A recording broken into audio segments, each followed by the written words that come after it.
So arrangements are being made for the Gaza Peace Summit that's set to take place in the Egyptian city of Sharm el-Sheikh on Monday. The U.S. President Donald Trump will be traveling to the region to co-chair the summit alongside his Egyptian counterpart, Abdel Fattah el-Sisi. More than 20 world leaders will be attending the meeting, where they're expected to finalize and sign an agreement aimed at ending the war in Gaza. Mike Hanna is following developments from the White House. President Trump is preparing for his trip to Israel and Egypt in the coming day.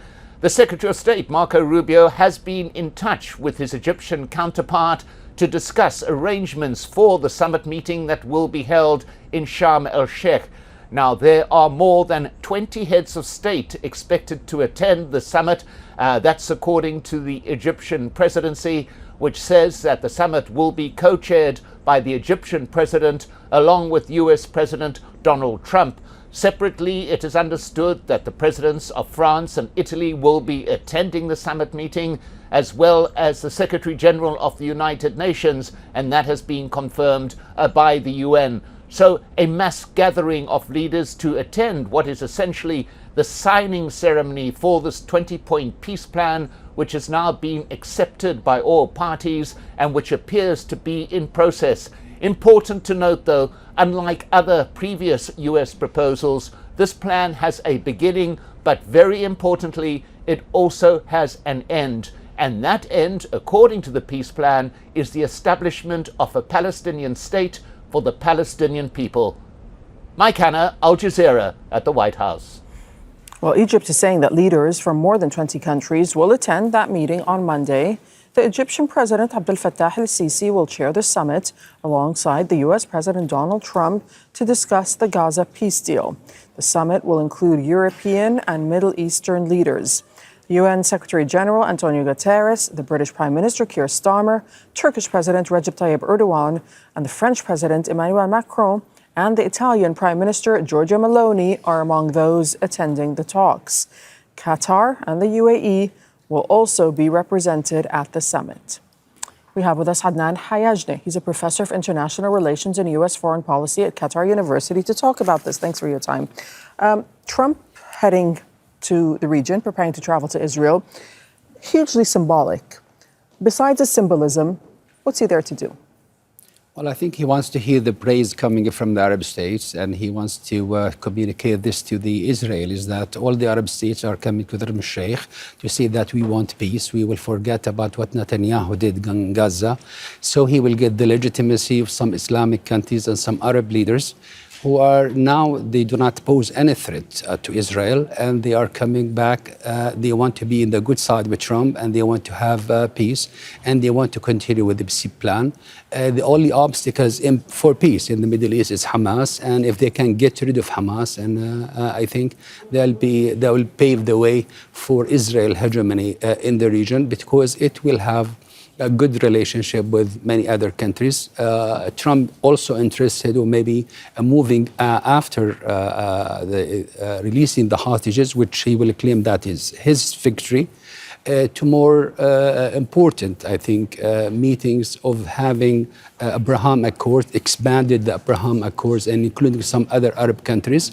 So he will claim that he set the region of peace, and this is for the benefit of Israel. And this is the most important thing that will happen after the summit. But it's an important way to say the Arabs do not pose any threat to Israel, and they all want peace.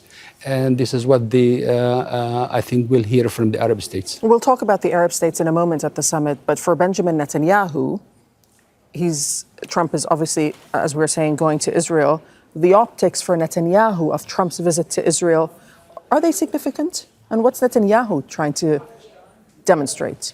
I think Netanyahu got everything he wants indirectly. He was involved, I think, in forming the roadmap of the peace plan by Trump. I think if he gets everything ready or implemented in the peace plan, I think he doesn't have to go use military means to achieve it. If he gets demilitarized Gaza, if he can control Gaza by proxy power or by proxy government running by Kushner or Tony Blair, if he can get demilitarization of Hamas. So that will be a major achievement for him, and he will claim this is what exactly he wants. And if he cannot achieve it with military means, now Trump got it to him for free. And for these Arab countries that you were talking about a moment ago, and particularly the mediators, when you look at countries like Egypt, Turkey, Qatar, what role are they asked to play going forward? I think the very important role, because I think after the big day tomorrow for Trump, after releasing the hostages, after all claiming that he achieved that, becomes the hard work. The hard work was going to happen in Gaza. Gaza is, if you look at the situation, it's like an earthquake happened in Gaza, and now there is no government, there's no schools, there's nothing there. And if they want security and if they want legitimacy, they want somebody to govern this, they have to be involved. I am not sure if they are willing to send their own troops with the United States troops to manage the situation, the daily situation, and establish a government. Because as you can see from the news, Hamas now been going to the street and trying to legitimize what's really happening and run the country.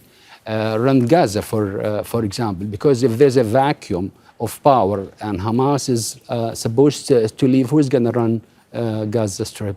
These conversations are going to be had a little later, right? After the first phase of the deal is complete. But who's to guarantee that these conversations are actually going to be had and Netanyahu is not going to simply restart the war after the hostages are released on Monday? That's a good point. A lot of people are not sure. This is maybe they will claim that after this is the main card for Hamas, after they give it up and they release the hostages, Netanyahu could find any excuse to restart the war, and the guarantees of the United States will go away. Because when Trump was asked about this question, he said, let's wait. He does not have a definite answer. It's a very, very broad. He doesn't know what's going to take to proceed with the peace process. Do you think that this is the end of the war?